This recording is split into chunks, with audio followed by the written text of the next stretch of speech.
Good afternoon, cadets, staff, and faculty. My name is Lieutenant Colonel Jeremy Fox, and I'm the Deputy Director of the Modern War Institute at West Point.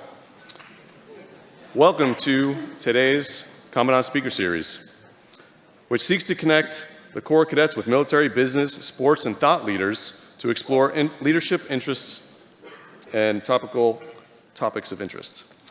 Today's exploration involves creating trust and confidence for leaders in dynamic situations.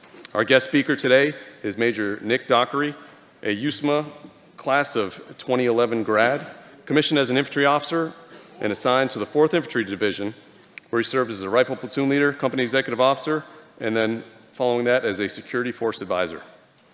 As a special forces officer, Major Dockery served as an advisor on counterterrorism and foreign international defense in Southwest Asia and in Central and South America. He served with the 7th Special Forces Group, where he commanded both the group headquarters and Operational Detachment-Alpha 744, deploying in support of Operation Enduring Freedom, Operation Freedom Sentinel, and other operational roles across the globe. Major Dockery is a 2017 recipient of the West Point's Alexander R. Nininger Award for Valor and a 2020 recipient of the General Douglas MacArthur Leadership Award. Of note, during his career, he's received 2 Silver Stars, 3 Bronze Stars, and 2 Purple Hearts. Major Dockery is currently a Downing Scholar at Yale University's Jackson School for Global Affairs, hosted by the Combating Terrorism Center here at West Point. Please welcome today's guest, Major Nick Dockery.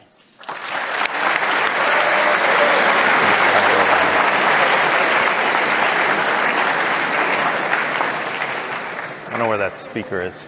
Yeah, here we go. All right, thank you for having me. It's really humbling to be brought back. I know the struggle's real here. Trust me, I felt like I was just barely surviving the whole time I was here.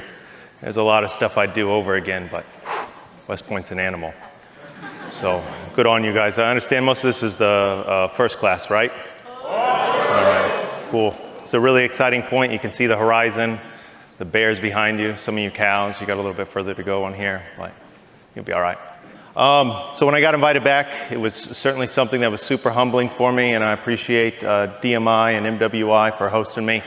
Today, I want to talk to you a little bit about trust and confidence, and I want to bridge the gap on what you're doing here at West Point, why it's significant, what the enduring mission set is here, and what the Army's asking you to do.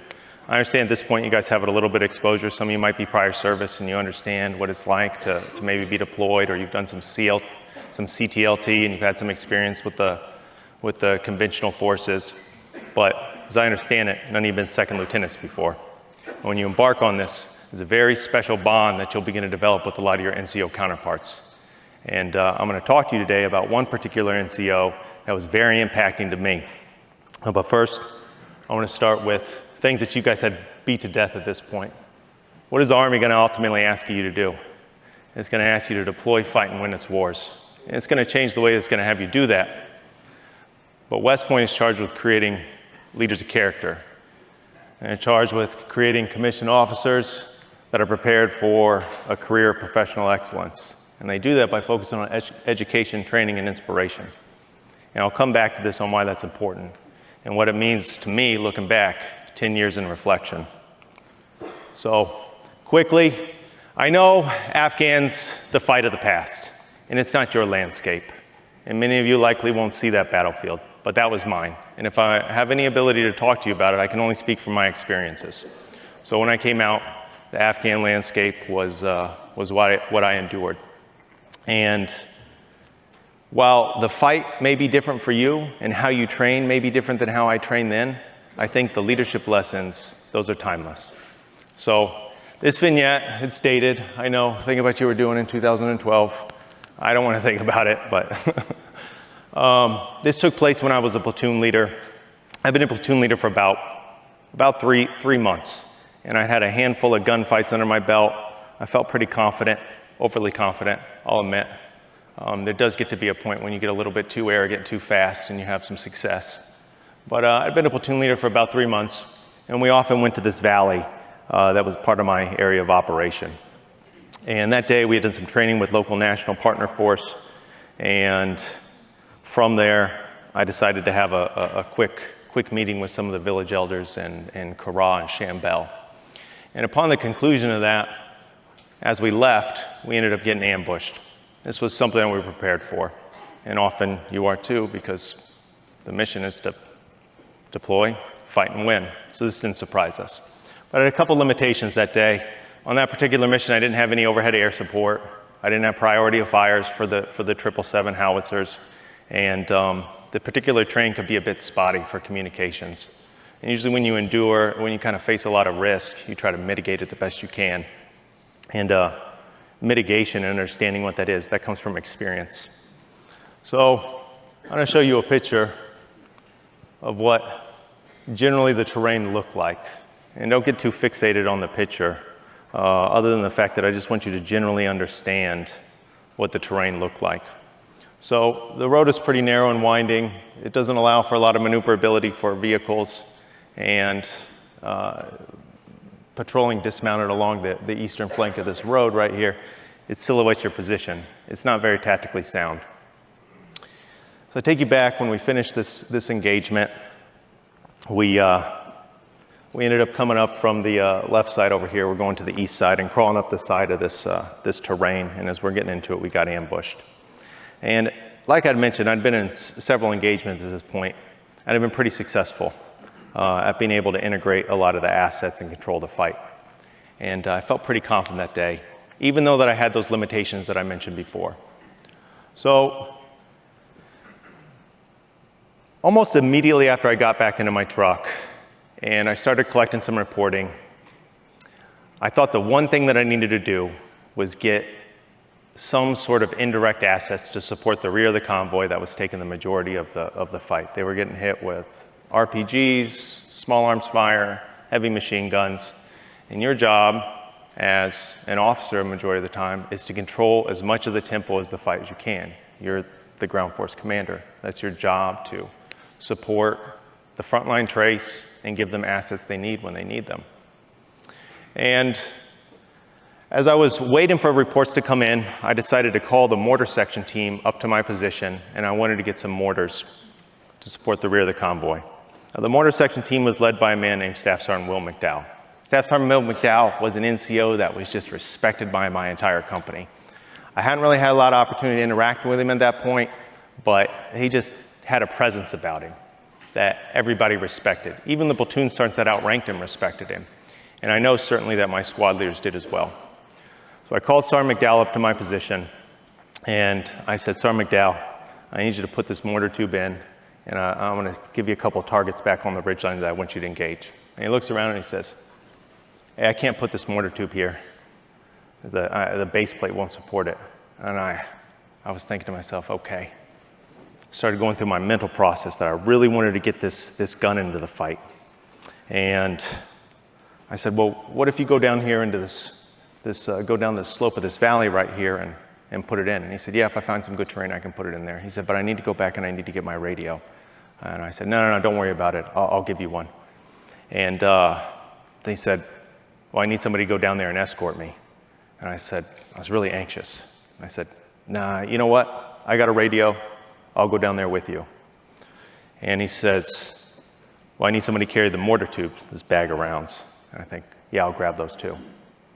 And my forward observer comes out and he says, hey, sir, you want me to go down with you? And I said, no, stay up here on the truck. I'm just going to go right down here about 15, 20 meters, put this mortar tube up, and I can see to the fight. I can keep track of the rear of the convoy, I'll raise higher on comms, and I'll be in line of sight with you, so don't worry about it. And so we go down there. And once we get into the valley, we find out a lot of the terrain is very shelled, and you can't put a base tube in there and get a good position. So we end up walking a little bit further and a little further and a little further, to the point that I'm uncomfortably far from this ridgeline right there. And I can see them still getting an engagement. There's nothing critical that's happened at that point. So McDowell puts the mortar tube up and he starts engaging. And then we start getting really effective fire on our location. All right, so if you go back, the vignette is pinned down by sniper fire. And the three things I'm going to talk about is trust, confidence, and courage. As the rounds started to like really dial in our location, it took a minute before you really figured out that they weren't just misdirected from around the battlefield. They were specifically targeting us. That forced us down in the prone position. And has anybody here worked with a mortar tube before? Anybody? One guy? Yeah. Well, have you had to employ one? All right. Well, down the road, try to take one down from the prone position. It's not a very easy thing to do. I'm trying to graphically paint the picture for you so you can kind of understand this. And so we get down the prone, we have to break this tube down and drag it over between a shell of, between a stack of rocks. This was really the only good cover we had. And it's the three of us laying there. McDowell, his assistant, gunner, his name's James Stafford, and then myself. And he looks over to me and he says, all right, LT, what do you want to do? You want to put the tube back up or you want to go back to the trucks? And I go, let me call. So I roll over and I hit my radio and I hit it twice and nothing's working. Sometime when I was crawling, low crawling, I had bumped my battery, which disconnected from the radio and dropped my fill. So let's go back to when he asked me three things to do that day. He asked me to get another radio. I told him not to do it because I had one. He asked me, someone else to carry the mortar bag. I opted to do that instead of carrying my mortar bag, or instead of carrying my comms bag. My FO asked me to go. I left him behind. They asked me for a security detail to take him down there, and I did that. So I had multiple opportunities to mitigate risk, to not get so pulled into the fight. And I decided to assume roles that weren't necessarily mine. And I don't share these things because I like admitting them to you, but I feel inclined to highlight lessons learned through my mistakes. Now, if you could imagine being a second lieutenant, spending 4 years going through everything you've gone through and whatever else you've done along the way, and you're laying next to a senior NCO and he looks at you, and the one thing you're supposed to do is be able to provide assets to the frontline trace that's in contact. And through those series of mishaps, I can't do the one thing that I need to do, which is communicate on the radio. I wasn't paralyzed by fear. It was more by embarrassment. And when I leaned over and I said, hey, Sergeant, I don't have comms. This wasn't a moment where he needed direction or leadership from me. This was a moment where I needed leadership from an NCO. And he looks over at Stafford, his NCO. He says, all right, here's what we're going to do. LT's going to move back to the truck. We're going to lay a base of fire. And then he's going to pull assets over here, provide a base of cover, and get us out. That wasn't direction that I was giving them. That was direction they were giving me. And I nod, and I say, yeah, roger that, because there's not a whole lot of options at that point. And he gets up on a knee. He says, I generally understand where the sniper fire is coming from. And he gets up and he says, go. And I start running. You guys been out there and you've done like little buddy rushes? How you say it? I'm up, he sees me, I'm down, right? All right, you're gonna do that. You do it so many times. As silly as that thing is, I promise you, I had it in my head when I was doing it. I was like, up, he sees me, he's down, but it was really sloppy. It was like trying to run over some shell rock, and I would dive down, and I was too cool for knee pads at that time. So I definitely felt that. Not too cool for a helmet. And I get up, and if you kind of look at this terrain up there, it's like moon dust. And I'll never forget trying to climb up it and turn it around and seeing those two NCOs up on a knee laying a base of fire as I try to climb up that moon dust. And it's just going in my face, and it completely covers me, and I get up there, and I resume the role that I was supposed to be doing. I get back on comms, and I get them the support they need. I get the support to the rear of the convoy. And we went back to the outpost that day, and every time we finished up it, the first thing we do is a hot wash. Guys, take care of the equipment, get accountability personnel and equipment, and then we do an AAR. Everybody does an AAR after a mission, right? Every time you do it. That never ends, all right? It's the freshest when it's in your mind. And so when we're doing that, we pull the whole platoon in. Everybody goes around from their position and they say what they saw, what they understood, a little bit of back brief if they really understood the mission, if they were able to answer any CCIR. And when McDowell's turn came to talk about from his position, that's the time he could have been, that you would expect him to bring up, being pinned down in this field by a sniper. That's also an opportunity to highlight some lessons learned for a lieutenant who probably need reined in a little bit. McDowell didn't say anything. 4 things he could have brought up. He didn't say anything. And so I definitely was licking my wounds for a couple of hours after that. And later that night, I was hanging out in our chow hall, which was really just some HESCO and plywood barriers that we used to call a chow hall. This is threw some MRAs in there.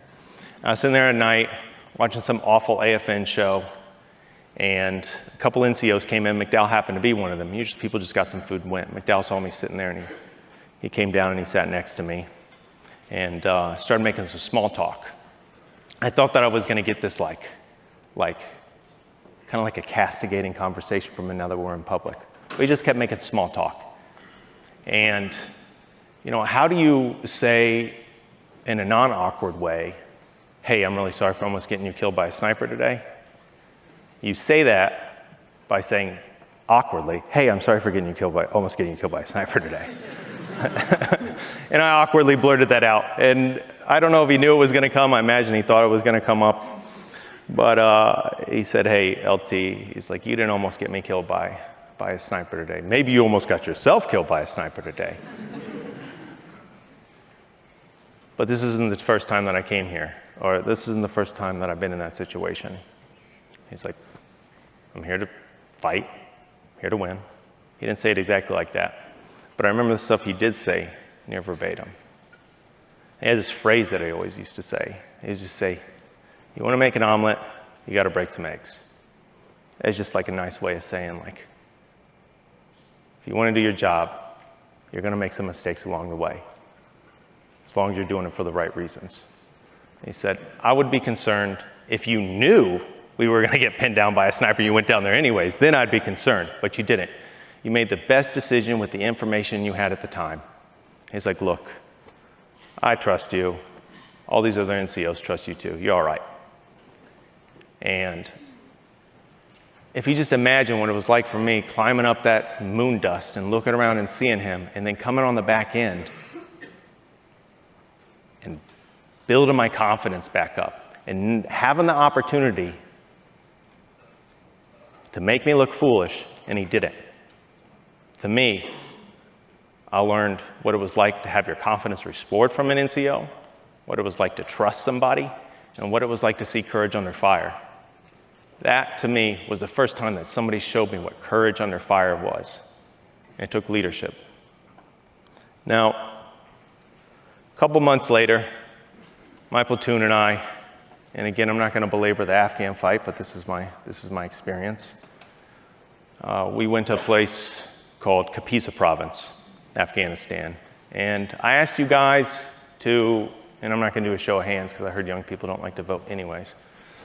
I asked you to listen to the MWI podcast for a reason, because I don't have time to go into the depths of that. And this is the day that's most well known on what I ended up being the fortunate recipient of getting the Silver Star for the actions that other men did. And that was a day where I thought that I did everything right that I could have done, and it just didn't go right for me. You have incidents where you do things wrong, and then they go right for you, and you have another incident where you do everything right, and they just don't go your way. That's just the paradox of combat. And if you had an opportunity to listen to that MWI podcast, we talk about this part of the engagement where I had been wounded, both my team leaders, my squad leader, my forward observer, and I. And we're really at the point of brink where this Kalat was going to be overrun. And I'd been in an engagement in an alleyway where we had to defeat a near threat just to recover my team leader, and we pulled him back to safety, did some CPR, got him breathing again. We had thought he expired, but fortunately he was still with us. And you hear this word combat ineffective. I don't know if that really exists, but you can feel like you're ineffective at that point. And I didn't have any air support. And I looked over my FO, who was still recovering from an RPG blast, and we're in this alleyway. And I said, I need a fire position 30 meters from our location. Now, if there's some senior officers out there that ever commanded, I don't know if you ever would have been comfortable with a lieutenant calling for a fire mission 30 meters from their location. That was 81 millimeters. There was no real choice. But I knew on the other end of that tube, Staff Sergeant McDowell. And I fought with him a lot over that time. And I told my FO to put the fire mission up. He puts it up over the net. I listened to him on fires. And a forward support officer comes over the line and says, cancel fire mission, too close to friendly forces. This is the only option we have. I need a little bit of time and space to get the wounded back to another casualty collection point. And I absolutely can't believe that somebody would cancel that fire mission.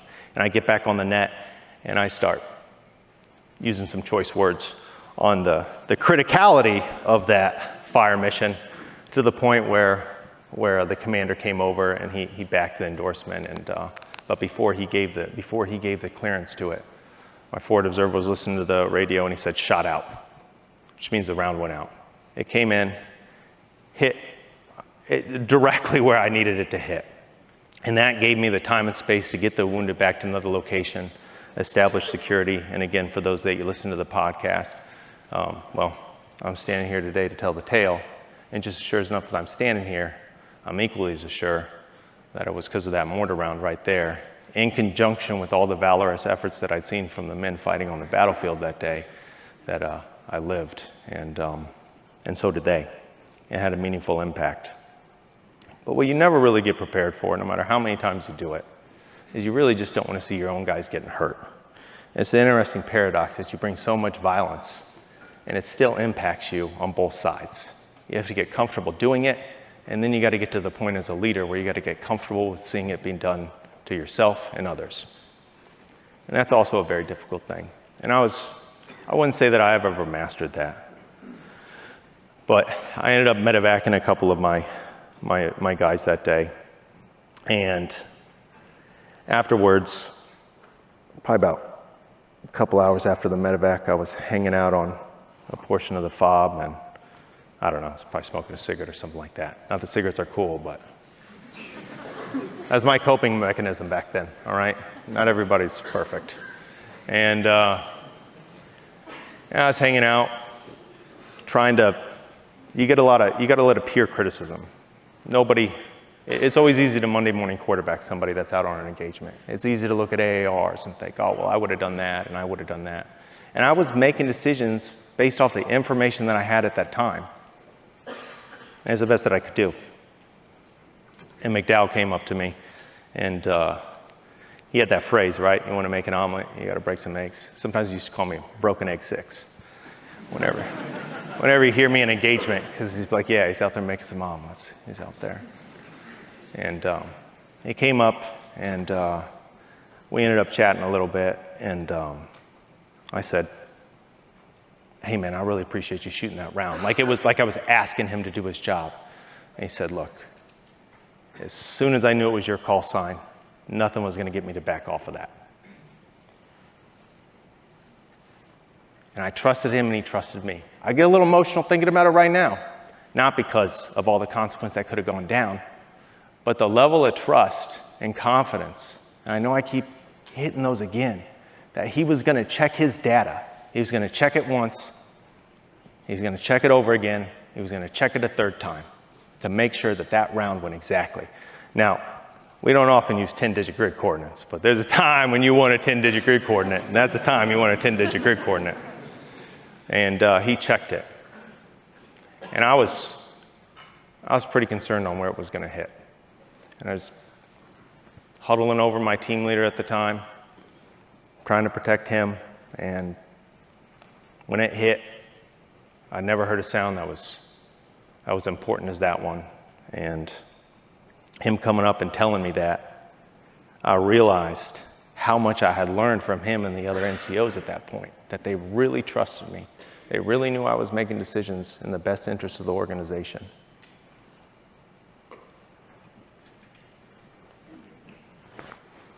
I got plenty of education from my NCOs. When I did things right, it was just a subtle nod. When I did things wrong, there's different ways to address it. Sometimes it was silence. Sometimes it was just letting me know that they knew, and they weren't going to tell anybody else unless I did it again. I trained just like you trained here. And I come back. Why do I come back? I know Afghanistan's not your fight. I feel like I'm getting to the point now where I might just be one of those guys that keeps living in the past, like it's my high school football championship game. I just keep bringing stuff up.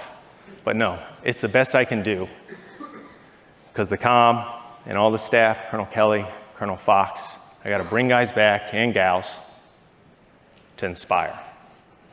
The West Point mission is an enduring mission. It's not something that you leave here, and I know you're rushing to get out of here. Look, I was. Trust me. Trust me, I get it. But it sticks with you. When I come back and I see myself in that position, I think, I want to give you everything I did right, and I want to tell you everything I did wrong, because I want you to be able to deploy, fight, and win our nation's wars. But it's not just up to me, it's up to all of you, to your left and right. And it'll come down to trusting and building confidence in the NCOs that you're going to be partnered with. Learn from my mistakes.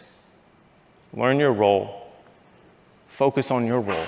Support your NCOs that they can focus on theirs. Don't get drawn into the fight. I got lucky. And like I said, I get a little broken up just thinking a little bit about Sergeant McDowell and how much courage it took to make a decision and not exploit a lieutenant who could have easily been made to look like a fool. And to me, that's a leader of character. Well,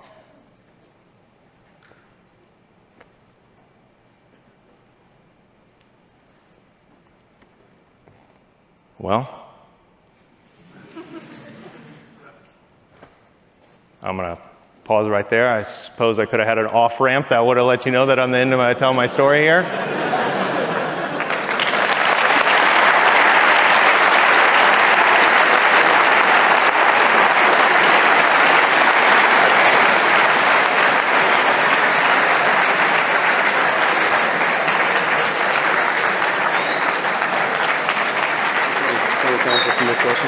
Yeah. All right, ladies and gentlemen, we'll go ahead and open up the Q&A session. So if you are interested in asking Major Dockery a question, just please step forward into your aisle closest to you, and we'll call you out by microphone. I should have stuck the landing on that one. A lot of McDowell, mine was McConnell, so Yeah. similar, a lot of similar experiences. And good story. I guess there's no questions. No questions. No questions? I guess they can have the rest of their time back. I think we got one coming forward.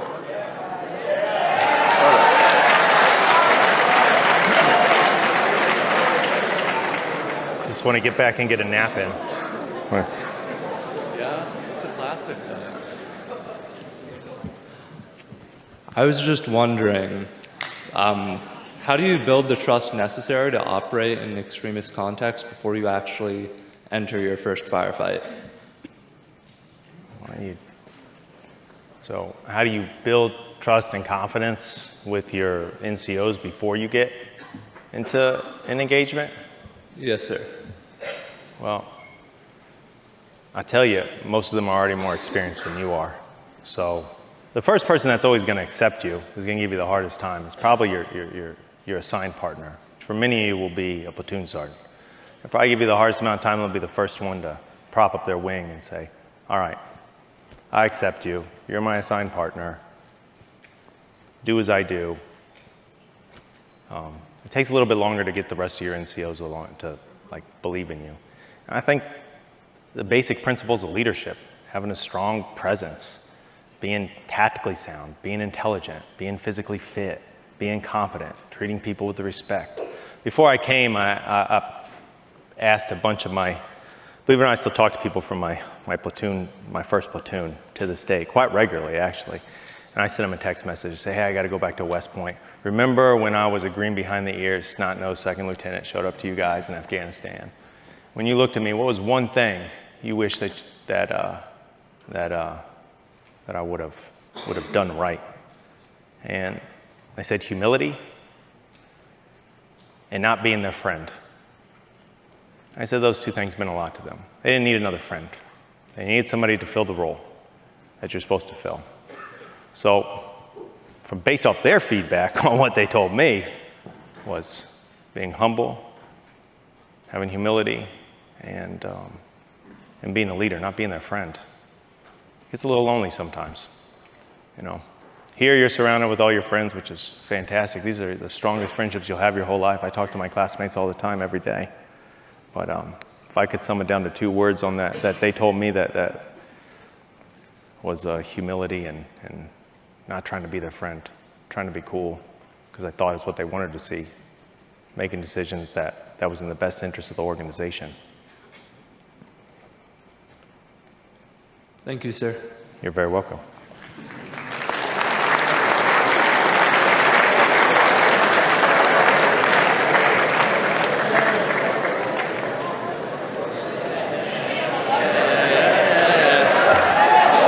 Good afternoon, sir. Cadet Wilson, Company D4. Sir, my question for you is, you said that you would change a couple things if you were able to come back through West Point in our shoes. So with the roughly 225 days that we have left here at West Point, what exactly do you recommend that we continue to prioritize and focus on? Oh. Other than graduating, sir. I'll probably spend a little bit more time down at the firstie.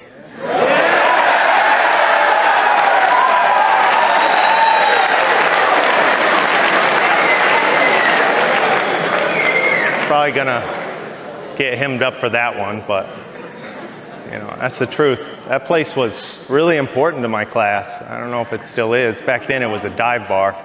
You like feet stuck to the ground when you walked. And then somebody came along and made it nice. I don't know why they did that. But I really thought that was some pretty unique, special bonds built down there. I know, it sounds a little hokey, unique, special bonds, but it's true. We did a lot of events down there. They're pretty impacting. I really enjoyed them. Two, I look back and, again, this is a point of reflection. I just realized how much I really did like my classmates and how much they made. I mean, you guys know each other. You're at the 4-year mark. You got your circles locked down now. You know, they're either part of your core squad or, you know, you're in your same major, you're in your little silos. This is your crew. And, but that was kind of an opportunity for us to all like intermingle down there. It was kind of neutral ground down there. And I didn't realize how much, like just the fun environment of having classmates made getting through the final bear. Because it's going to get harder. You're just going to see it at the end. Let me get there. So I say those two things. I'd say if I could go back, realizing how appreciative, like how close those, how appreciative I am now of my friendships with my classmates. So yeah, appreciating my classmates a little bit more. I didn't realize how important that was. And, you know, having some free time down at the firstie. But on the professional side, as you start getting closer to it, now that you have perspective, I would start, if I could do it again, spending a little bit more time with my TAC NCO. Or finding some of those NCOs that can give me a little bit more insight to that world. Because you've had a good amount of time on the officership side. I'm hearing grumbling. Is that a good grumbling or a bad grumbling? Yeah. You know, not all NCOs are created equal. Not all officers are created equal. It's a process. All right? Thank you, sir. I appreciate it. Yeah, it's not an endorsement to not go to class and just hang out at the firstie.